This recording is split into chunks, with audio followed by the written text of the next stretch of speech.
Welcome to Chandra study centres. இப்போ குவான்டிடேட்டிவ்ல ஒரு sums பார்க்க வாங்க. ஒரு சார்ட் கொடுத்துறாங்க. ஸோ இந்த சார்ட்டில் என்ன கொடுத்துருக்காங்க, ஆர்கனைசேஷன் ஏ வந்து எஃப் வரலையும் கொடுத்துருக்காங்க. ஆர்கனைசேஷன் ஏ பிசின்னு எஃப் வரலையும் கொடுத்துருக்காங்க. இப்போ ஆர்கனைசேஷன் ஏ இயர் வைஸ் எப்படி ஆட்களை ரெக்ரூட் பண்ணுறாங்க, 2018 1.8, 2019 2.4 அப்படி கொடுத்துருக்காங்க.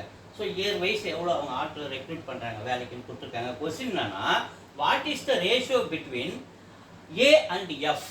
அப்போ ஏ ஆர்கனைசேஷன் ஏவும் ஆர்கனைசேஷன் எஃப்பும் 2022-23 எவ்வளோ ஆட்கள் எடுத்தாங்க, ஆர்கனைசேஷன் எஃப் 2018-19 எவ்வளோ ஆட்கள் எடுத்தாங்க அப்படின்னு நம்ம கண்டுபிடிச்சோம்னா ரேஷியோ ஈஸியாக கிடைச்சிடும். கவனிங்க, ஏவுக்கு வரும் ஆர்கனைசேஷன் ஏ 22-23 பாருங்க, 22-23 ரெண்டு ஆட் பண்ணுங்க, 2.1 2.1 1.9 ரெண்டு ஆட் பண்ணுங்க, 3 4 வருது, ரெண்டு ஆட் பண்ணால் 4 வருது.